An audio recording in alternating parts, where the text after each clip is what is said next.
세계 방산 시장의 지각 변동이 감지되고 있다. 러시아 우크라이나 전쟁 이후 심화된 공급망의 경색과 천문학적 비용 인플레이션은 기존 전투기 시장의 신뢰를 근본적으로 흔들고 있다.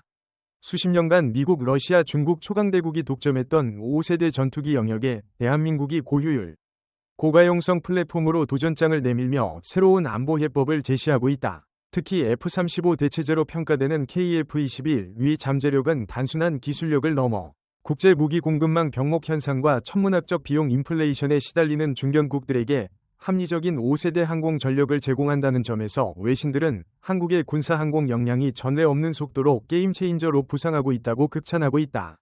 이는 한국이 자주 국방을 넘어 항공 강국으로 도약하는 결정적인 분기점으로 평가된다. 러시아 우크라이나 전쟁의 장기화와 중동 지역의 지정학적 불안정 심화는 글로벌 방위 산업의 전례 없는 수주 폭증을 불러왔다. 특히 기술 집약도가 높은 전투기 플랫폼은 생산 병목 현상이 극심해지면서 조달 소요 기간이 최소 3에서 4년에서 길게는 6에서 7년까지 증가하는 현상을 보이고 있다. 대표적인 사례는 미 로키드 마틴의 F-16V다. 생산 라인의 이전에도 불구하고 생산 인력이 700명까지 늘었음에도 월 2대에 불과한 생산량은 폭증하는 글로벌 수요를 따라가지 못하고 있다. 실제로 한국가가 2020년 F-16V 66대를 주문했으나 5년이 지난 지금까지도 단 한 대도 인도받지 못하는 공급망 탄력성의 실패를 여실히 보여준다. 이러한 공급 부족은 가격 인플레이션을 초래했다. 약 20년 전 한국이 F-16C D블록 51을 대당 440억 원 수준에 도입했던 것과 달리 현재는 무장 및 군수 지원 패키지를 포함할 경우 1억 2.800만 달러에 달한다. 이는 한국이 F-35A 스텔스 전투기를 대당 1.850억 원에 도입한 것과 비교할 때 큰 차이가 없는 수준으로 과거 가성비 전투기의 대명사였던 F-16E 프리미엄 기종과 어깨를 나란히 하는 비정상적인 시장 구조를 형성하고 있다. 이러한 수급 불균형의 틈새 속에서 한국형 전투기 KF-21 보라매의 차세대 업그레이드 버전, 즉 KF-21가 국제적으로 주목받고 있다. 외신들은 KF-21가 2030년대 이후 내부 무장창, 개선된 스텔스 형상, 신형 엔진 노즐 등을 적용하여 레이더 반사 면적을 최대 70% 이상 감축하는 데 성공한다면 한국이 전 세계 전투기 시장의 판도를 바꿀 수 있는 잠재적 항공국으로 부상할 것이라 평가한다. 한국은 이미 KF-21 시제기를 통해 1,000회 이상의 시험 비행과 음속 돌파 기록을 단기간에 확보하며 독자적인 개발 속도와 기술력을 입증했다. 특히 한국이 F-414 엔진을 토대로 스텔스 노즐 연구를 병행하고 있으며 RCS 최소화의 핵심인 내부 무장창 확보에 집중하고 있다는 점은 고무적이다. KF-21가 계획대로 완성될 경우 기존 F-35나 Su-57처럼 기체당 1억 달러를 훌쩍 넘는 5세대 전투기 대비 훨씬 저렴한 도입 가격과 운용 유지비 경쟁력을 확보할 수 있다.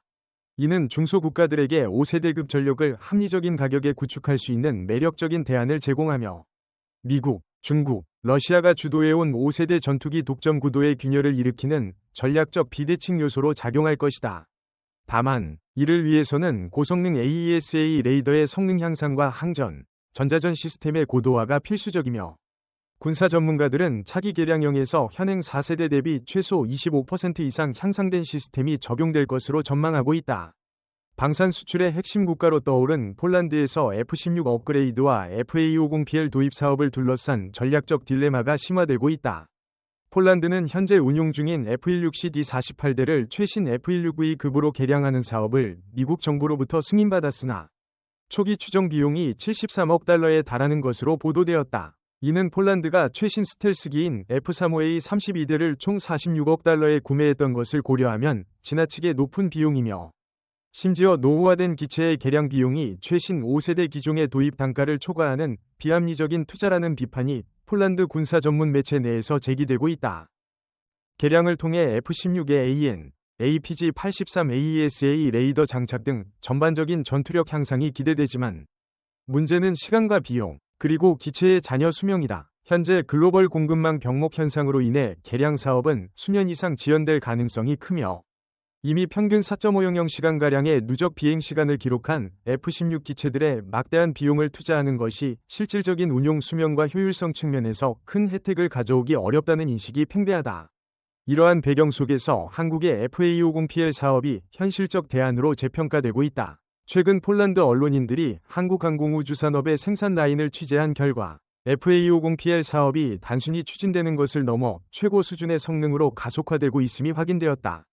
특히 FA20PL 시제기에서 레이시온의 차세대 AESA 레이더인 팬텀 스트라이크 시스템의 통합 징후가 포착된 것은 중대한 의미를 지닌다. 팬텀 스트라이크는 최신 질화갈륨 기반 소재를 활용하여 F169E급의 AN APG-83과 동급 이상 혹은 그 이상의 탐지 성능을 보일 것으로 알려져 있다. 이는 폴란드가 도입하는 FA20PL 기존 FA50GF와는 차원이 다른 다목적 전투 플랫폼으로 진화하고 있음을 방증한다. 폴란드 내 유력 언론인들은 FA50을 흔히 치부되던 훈련기가 아닌 명백한 전투기로 규정하고 있으며 한국 공군이 FA50을 수도 방어의 최전선인 원주 제8전투비행단에 실전 배치하여 운용하고 있다는 사실을 근거로 제시한다.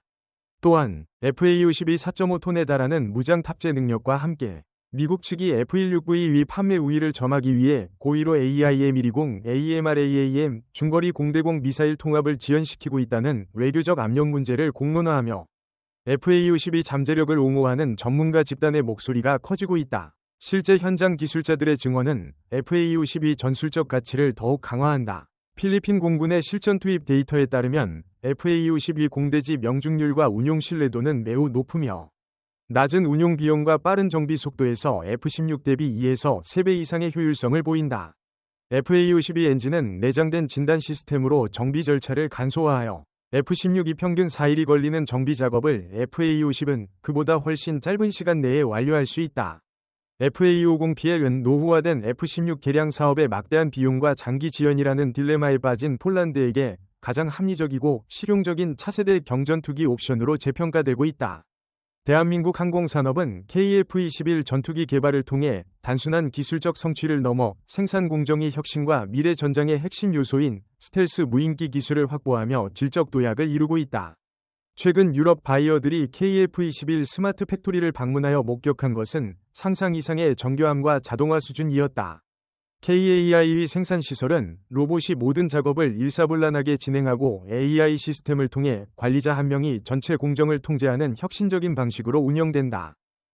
특히 항공기 조립에서 가장 높은 정밀도를 요구하는 영역인 자동 정렬 시스템 기술은 한국 항공산업의 초격차 전략을 상징한다. 카이는 이 기술을 통해 KF-21위 기체 조립 오차를 0.01mm 수준으로 최소화하는 데 성공했다. 이 0.01mm급 조립 정밀도는 기존까지 미국의 로키드 마틴만이 상용화에 성공했던 기술로 한국은 미국에 이어 세계에서 두 번째로 이 수준을 공식 달성하며 생산 속도와 품질을 동시에 끌어올리는 기술적 우위를 확보했다. 과거 중국 관영 매체가 한국의 PAS 기술에 대해 과장이라며 평가절하했으나 이제는 그 태도를 급격히 누그러뜨리며 한국의 기술력에 대한 경의를 표하고 있다. 이러한 기술적 성과는 KF-21위 실전 배치의 신속성과 자주 국방에 직결되는 사안이다. 중국이 대만 및 인도와의 긴장을 고조시키고 동북아 지역에 공군력을 집중 배치하며 군사적 압박을 높이는 상황에서 KF-21은 단순한 전력 증강을 넘어 자국 영공을 단독 방어할 수 있는 전투체계를 완성하는 전략 자산으로서 필수 불가결한 존재다. 한국은 KF-21 블록 1에 이어 블록 2, 블록 3까지 단계적 실전 배치를 통해 동아시아 항공 전력 구조에서 확실한 안보 보장을 제공할 것이다. 나아가 한국군은 무인 전투기의 스텔스 기술을 확보하며 미래 전장에서의 우위를 선점하고 있다. 국방과학연구소 주관으로 대한항공 등이 참여한 중고도 무인기는 고성능 감지기를 탑재해 10에서 13km 고도에서 20시간 연속 실시간 감시 및 정찰이 가능하다. 더불어 KF-21 전투기와의 유무인 복합 편대 운용을 핵심으로 하는 스텔스 무인 전투기 개발에 박차를 가하고 있다. 특히 에드는 꼬리 날개가 없는 무인 스텔스 항공기의 개발을 빠르게 완성하고 있으며 저피탐 형상 설계 기술과 전파 흡수 물질 적용 모형 비행체 테스트를 통해 불과 5년 만에 무인기 스텔스 기술을 확보하는 쾌거를 이루었다. 이는 2022년 북한 무인기 침투 사건 이후 대한민국의 대드론 전력이 압축적으로 발전하고 있음을 보여준다. 궁극적으로 KF-21위 양산이 완료되는 2026년에 무인 편대 비행이 가능한 핵심 기술을 도입하여 미래 공중전의 우위를 선점하는 독자적인 게임 체인저로 자리매김할 것이다. 항공기의 심장이라 불리는 제트 엔진 기술은 전투기 플랫폼의 성능과 기술 주권을 결정하는 핵심 요소이다. 세계 3대 제트 엔진 제조사 중 하나인 영국의 롤스로이스가 최근 KF-21 보람의 전투기 엔진 기술 개발 협력 가능성을 공식적으로 시사한 것은 단순한 영업 제한을 넘어 글로벌 항공 엔진 시장의 구조적 변화와 한국 방산산업의 전략적 위상 상승을 보여주는 중대한 움직임이다.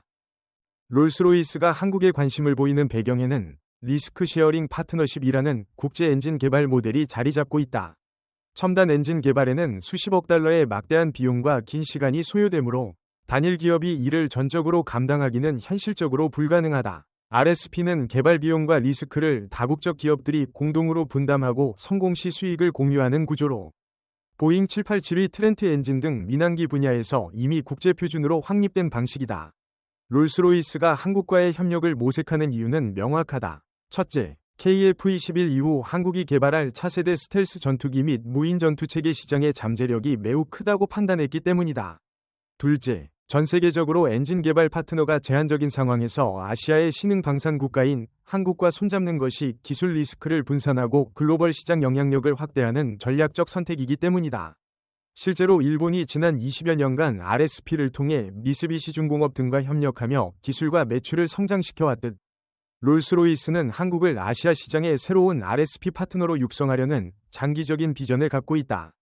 이는 한국에게 양날의 검이자 결정적인 기회를 제공한다. 완전한 독자 엔진 개발은 기술 주권의 최정점을 의미하지만 15년 이상의 기간과 최소 7에서 8조 원의 막대한 비용, 그리고 전문 인력 부족이라는 현실적인 한계에 직면하게 된다. 특히 전투기 엔진은 국제 인증 장벽이 높아 독자 개발하더라도 서방 시장 진출이 어려울 수 있다. 따라서 최적의 균형은 국제 공동 개발을 통해 단기간에 핵심 기술을 습득하고 수출 제약을 최소화하며 이를 바탕으로 점진적으로 독자 엔진 개발 역량을 확장하는 단계적 접근이다.